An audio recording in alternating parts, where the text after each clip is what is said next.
Dari antara Bapak Ibu sekalian yang hadir pada pagi hari ini, ada tidak yang bercita-cita untuk menjadi orang yang tidak sukses? Saya ingin bertanya kepada kita, ada nggak dari Bapak Ibu yang memang dari sejak SD, SMP, sampai ke SMA, bahkan sampai hari ini sudah berkeluarga, bercita-cita tidak menjadi sukses? Ada tidak? Tidak ada, berarti semua ingin jadi orang sukses. Pada pagi hari ini, Bapak dan Ibu yang dikasihi oleh Tuhan, dalam beberapa seri ke depan saya akan membahas tentang rahasia hidup sukses. Ada 25 hukum Alkitab, hukum rohani yang harus kita ikuti supaya kita jadi orang sukses. Kalau beberapa seri sebelumnya saya sudah berbicara tentang hidup sehat menurut pandangan Alkitab, dan kiranya di lain waktu kita akan lanjutkan lebih lagi. Dan kemudian juga saya ingin membahas olahraga dalam pandangan Alkitab itu seperti apa. Selama ini kan kita cuma ngelihat Alkitab kita itu surga, neraka gitu. Nah, hari-hari ini kita belajar untuk bagaimana kita hidup di bumi ini dan menikmati surga itu selama kita ada di bumi. Nggak usah menunggu mati dulu untuk menikmati surga, tapi ada di bumi ini kita sudah bisa menikmatinya. Bapak Ibu yang dikasihi oleh Tuhan, dari hukum Tuhan itu kita ingin belajar. Dan nanti ketika firman Tuhan ini selesai disampaikan, siapa yang ingin mempraktekkan dalam hidup? Yang tidak ingin sukses nggak usah angkat tangan. Yang sukses aja. Siapa yang ingin mempraktekkan? Haleluya. Bapak Ibu yang dikasihi oleh Tuhan.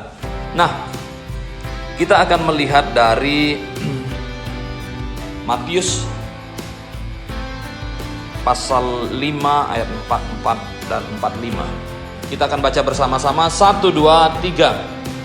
Tetapi aku berkata kepadamu, kasihilah musuhmu dan berdoalah bagi mereka yang menganiaya kamu, karena demikianlah kamu menjadi anak-anak Bapamu yang di surga, yang menerbitkan matahari bagi orang yang jahat dan orang yang baik, dan menurunkan hujan bagi orang yang benar dan orang yang tidak benar. Bapak Ibu yang dikasihi oleh Tuhan, ayat firman Tuhan dalam Matius pasal 5 ayat 44 dan 45.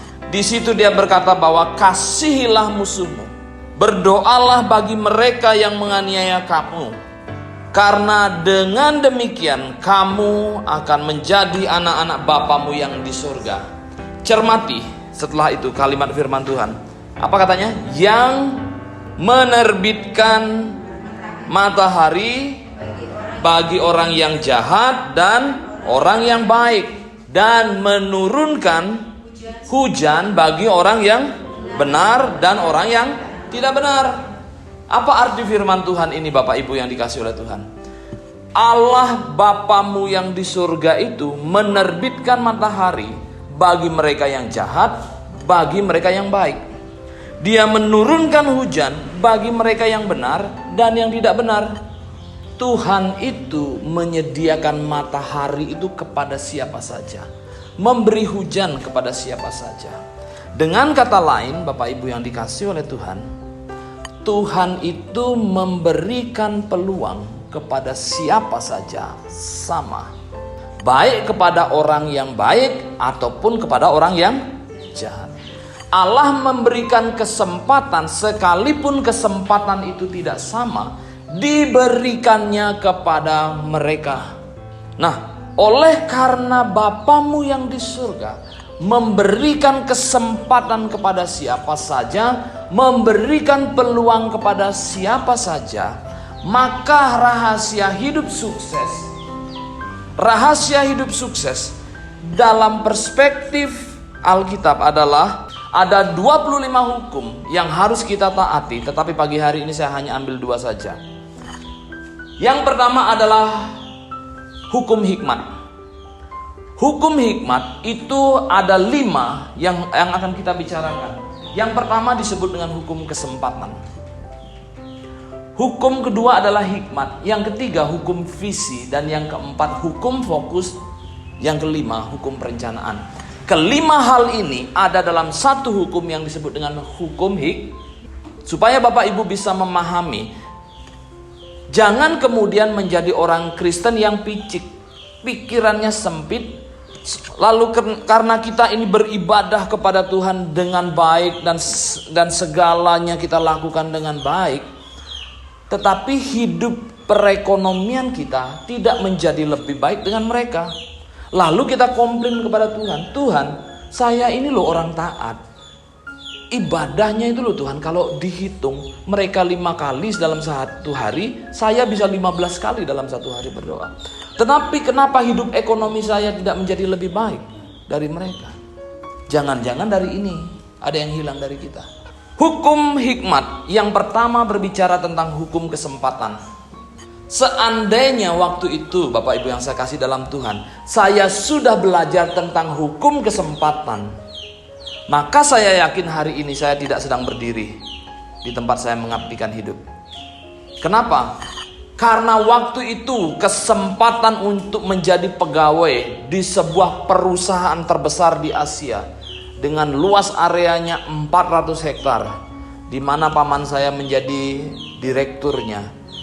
Dia sudah mengutus sopir pribadinya untuk datang ke rumah untuk mengambil surat lamaran.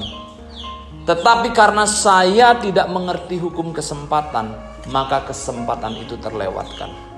Tante saya bilang, aku tahu kamu udah setengah jalan kok skripsimu, bilang itu. Selesaikan aja skripsimu. Ntar kalau kamu udah diwisuda, datang lagi ke Omu, bilang sama Omu, bilang gitu dia. Om, aku udah selesai skripsinya, sekarang aku mau siap kerja. Dan karena omongan itulah saya memutuskan untuk tidak memberikan surat lamaran. Hari Senin, saya ingat hari Senin itu sopirnya datang ke tempat saya untuk saya disuruh sama bapak untuk ngambil surat lamarannya Mas E, bilang gitu dia. Kemudian dengan semangat pantang menyerah, semangat 45, pegang omongannya tante saya membuat skripsi itu siang malam Bapak Ibu yang dikasih oleh Tuhan. Saya berjuang, saya menjadi orang nomor 2 yang paling cepat selesai skripsinya. Begitu saya diwisuda, dengan bangga saya datang, Om, saya sudah wisuda, sudah S1 Om.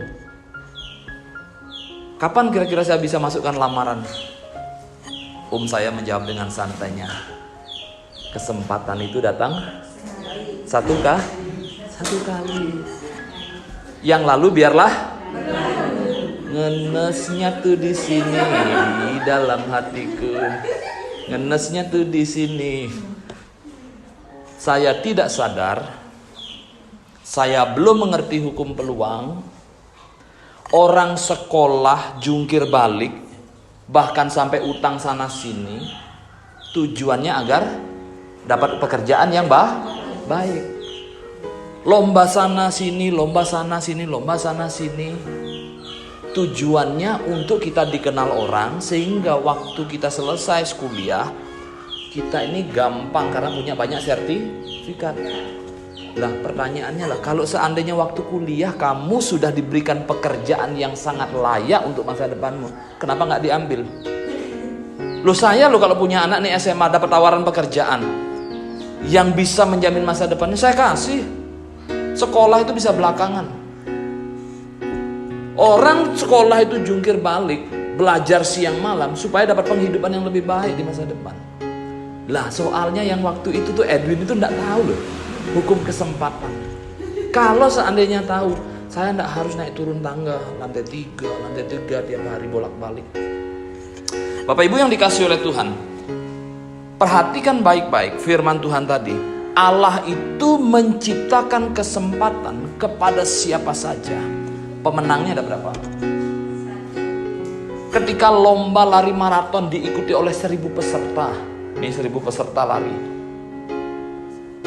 mereka begitu rumah. Yang dapat kalungan medali berapa orang? Paling banyak berapa? 3 orang. Kalau kesempatan itu cuma ada 1, maka yang akan dikalungkan kesempatan itu siapa? Berapa orang? 1 aja. Kalau pelarinya 1.000, yang dapat medalinya berapa? Maka dari itu Bapak Ibu yang dikasihi oleh Tuhan, kalau kita mengerti tentang hukum kesempatan yang dikatakan oleh firman Tuhan, maka engkau harus berlari begitu rupa. Begitu ada peluang, engkau harus siap. Ambil peluang itu. Jangan berkata, "Nden malu marang ngadep sampi," gitu. "Nden malu nu nampah siap," gitu.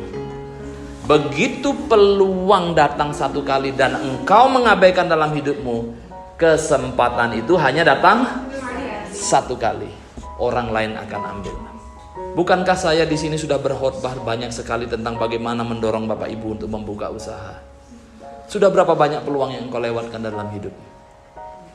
Setidaknya satu dari sekian banyak peluang itu menjadikan engkau kaya. Tapi begitu engkau melewatkannya, tetap aku masih seperti yang dulu ya, menunggumu. Karena ternyata kita terlalu banyak mengabaikan peluang. Hukum kesempatan itu. Orang yang merasa puas dengan dirinya, maka sesungguhnya adalah orang yang sudah ada di zona nyaman. Orang yang puas diri adalah orang yang berada di zona nyaman dan dia tidak akan pernah bergerak. Sekalipun ada orang datang memberikan peluang, semuanya sudah cukup. Apakah mulai tergelitik Bapak Ibu? Coba renungkan baik-baik ke belakang. Sudah berapa kesempatan yang Tuhan berikan kepada kita, lalu kita mengabaikannya. Hukum kesempatan berbicara kalau orang yang berpuas diri, pasti dia akan stuck di situ, akan berdiam diri. Seberapa banyak orang menawarkan kesempatan, sebanyak itu pula akan ditolaknya. Kesuksesan Bu Samuel dan saya tidak tergantung dari banyaknya peluang yang diberikan. Tolong dicermati baik-baik. Kesuksesan itu tidak tergantung dari banyaknya kesempatan. Tapi tergantung dari kalau ada kesempatan diambil atau tidak. 1000 kesempatan pun dalam satu hari, tapi kalau nggak pernah diambil, kita tidak akan pernah menjadi sukses. Tapi kalau ada 3 kesempatan dalam satu hari dan 3-tiganya kita maksimalkan dengan baik, kita akan jadi orang sukses. Maka dari itu, hukum kesempatan. Karena Allah ini memberikan kesempatan kepada setiap orang itu sama, meskipun bentuknya berbeda-beda. Kalau kita tidak memanfaatkan kesempatan itu dengan baik, maka jangan harap menjadi orang sukses. Jadi kesempatan itu datangnya satu kali. Ketika kesempatan diabaikan, dia akan palingnya bye. Nah, orang yang sukses bukanlah orang yang banyak mendapatkan kesempatan, tetapi orang yang sukses adalah orang yang pintar memanfaatkan kesempatan. Kita lihat Pengkhotbah 9 ayat 2. Kita baca bersama-sama. 1, 2, 3. Segala sesuatu sama bagi sekalian. Nasib orang sama, baik orang yang benar maupun orang yang fasik, orang yang baik maupun orang yang jahat, orang yang tahir maupun orang yang najis, orang yang mempersembahkan korban maupun yang tidak mempersembahkan korban. Sebagaimana orang yang baik, begitu pula orang yang berdosa. Sebagaimana orang yang bersumpah, begitu pula orang yang takut untuk bersumpah. Artinya Tuhan memberikan kesempatan baik kepada orang yang tahir atau yang tidak, yang bersumpah atau yang tidak, orang yang benar atau yang tidak, orang yang jahat atau tidak, semua diberikan kesempatan. Kalau orang jahat menjadi sukses, dia karena apa? Karena dia memanfaatkan kesempatan. Anda sibuk, Tuhanku kirimkanlah Tuhan berkat-Mu dari surga. Aku mau begini Tuhan kalau dapat berkat. Aku mau begitu Tuhan kalau dapat berkat. Kita bermimpi kalau tiba-tiba datang satu peti uang depan rumah kita dari surga, atau emas murni dari surga. Tuhan pernah nggak ngirimkan tiba-tiba, datanglah emas gitu. Dia berikan apa? Kesempatan kepada kita. Begitu kita mengabaikannya, Mau bertobat hari ini? Amin. Apa yang ada padamu itu adalah kesempatan. Dan ketika semua itu ada padamu, Tuhan percaya sepenuhnya engkau adalah orang terbaik yang mendapatkan kesempatan. Tapi ketika kita gagal menggunakannya, kalau dengan hari ini punya ayam, itu adalah peluang terbaik untuk terus diperbesar. Hari ini masih keliaran, 5 tahun lagi tuh kandang. Lo jangan pernah berhenti bermimpi. Kesempatan akan datang. Seorang hamba Tuhan muda kayak saya ini udah 46, hamba Tuhan itu masih 38. Satu kali dia berkhotbah tentang jika saya mendapatkan 10 miliar. Judul khotbahnya jika saya mendapatkan 10 miliar. Dia khotbahkan jika saya mendapatkan 10 miliar. Woi, berapi-api dia berkhotbah. Dia jelaskan visinya ke depan. Saya akan membuat ini, akan membuat ini. Kenapa saya buat ini? Karena ini harus begini, pondasinya harus begini. Negara ini kondisinya kayak begitu. Dia khotbahkan itu semua berdasarkan ayat firman Tuhan. Delalai kok ya apa? Semua jemaatnya sudah pulang semua. Satu orang masih tetap duduk. Saya berharap nanti setelah ini pulang semua ada yang duduk di sini nungguin saya. Seperti pendeta itu. Duduk jemaatnya, semua ada pada pulang, dia sendiri duduk. Lalu dia bercaya. Lalu jemaat ini yang mendengarkan khotbahnya dia bilang gini, saya mau ketemu dengan Pak Pendeta. Dia bilang itu. Kenapa? Hari ini saya mendengarkan khotbah dan saya tahu visimu. Dia bilang itu. Kamu bisa menghidupi visi itu. Besok datang ke kantor saya. 10 miliar untuk Anda. Ditandatangani ceknya dan hari ini menjadi universitas terbaik. 10 miliar langsung dia tanda tangan. Hanya karena nanti saya berharap akan ada yang duduk di sini. Bapak Ibu yang dikasihi oleh Tuhan. Nah, oleh sebab itu, mari baik-baik dengan peluang. Bersahabatlah dengan peluang, manfaatkan peluang itu dengan baik. Jangan bilang, nggak level nih. Jangan main-main dengan kesempatan. Mari kita lihat, ada banyak misterius dalam hidup ini. Berbicara tentang kesempatan, Pengkhotbah 9 ayat 11. Alkitab jelas berkata kepada kita bahwa yang kuat tidak selalu menang. Setidaknya Tom and Jerry. Orang pintar tidak selalu menjadi kaya. Yang kekar tidak selalu sehat. Ini misteri yang Tuhan kerjakan karena kita harus tahu hukum kesempatan. Pengkhotbah 9 ayat 11 berkata, lagi aku melihat di bawah matahari bahwa kemenangan perlombaan bukan untuk yang cepat dan keunggulan perjuangan bukan untuk yang kuat. Juga roti bukan untuk yang berhikmat. Kekayaan bukan untuk orang cerdas. Dan karunia bukan untuk yang cerdik cendikia katanya. Karena waktu dan nasib dialami oleh mereka semua. Kabar baik. Kalau Anda hari ini tidak kuat, dia Alkitab udah ngomong keunggulan bukan orang kuat. Jadi walaupun hari ini engkau tidak kuat, engkau memiliki peluang untuk menang.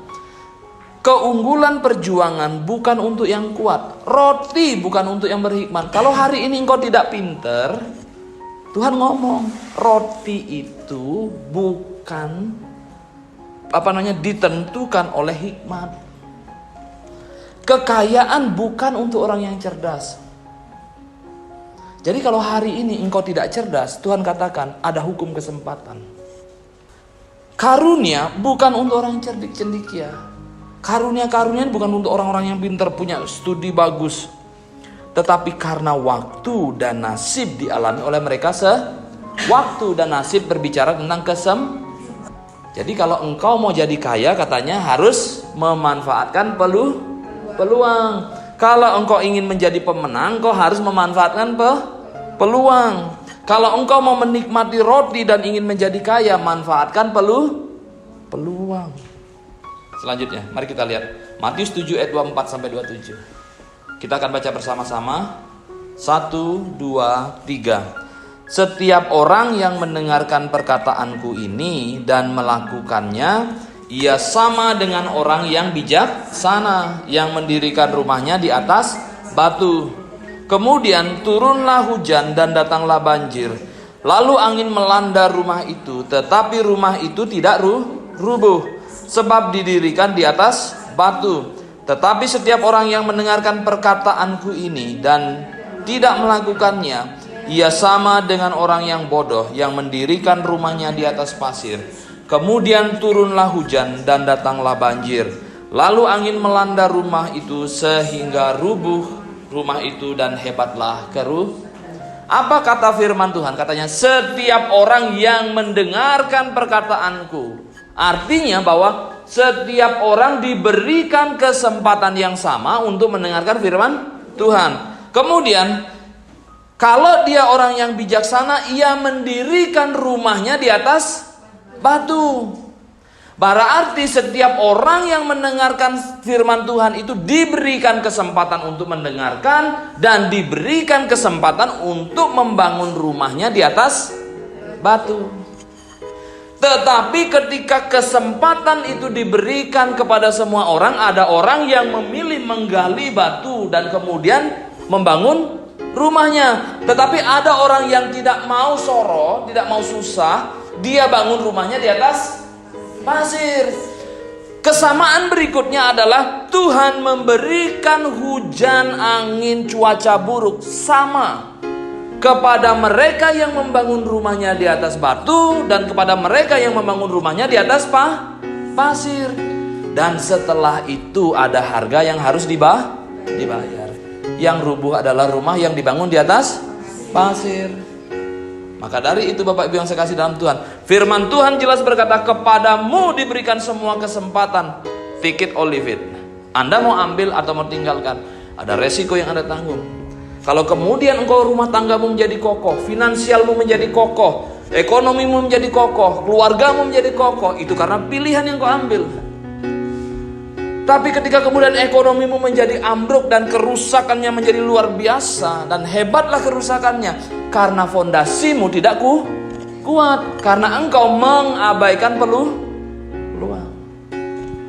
Coba seandainya berpikir sekarang, saya udah 46 tahun ini, saya 46 usia saya. Sudah mungkin ratusan peluang yang saya lewati. Sebenarnya harusnya ekonomi saya menjadi jauh lebih baik dari hari ini, karena saya mengabaikan peluang. Sekecil apapun peluang yang ada padamu, mungkin kasat mata hari ini engkau melihat kecil sekali peluang itu. Tetapi manusia hanya bisa melihat 1 tahun ke depan atau 5 tahun ke depan. Tetapi Allah itu jauh melihat ke depan. Apapun yang engkau kerjakan berdasarkan peluang yang engkau lihat, Tuhan akan buahkan. Siapa yang tidak ingin lagi melewatkan kesempatan? Jangan pernah mengabaikan kesempatan. Sekecil apapun kesempatan itu, ambil. Engkau harus menjadi forerunners, pelari terdepan. Bapak Ibu yang dikasihi oleh Tuhan, selanjutnya ajaran Salomo dan Yesus tadi yang saya kutip, itu menunjukkan bahwa kepada setiap kita diberikan kesempatan yang sama, tetapi pemenangnya adalah satu. Orang-orang yang terbiasa mengabaikan peluang akan kehilangan menjadi kaya raya, hidup sukses di masa tua hanyalah sebuah mimpi. Tetapi kalau kita efektif menggunakan peluang dengan landasan emosional, intelektual kita, finansial, relasional kita akan menghadapi badai itu dan kita akan masuk. Dan kita akan menjadi pemenang. Hukum yang pertama adalah hukum peluang. Kalau kita ingin sukses,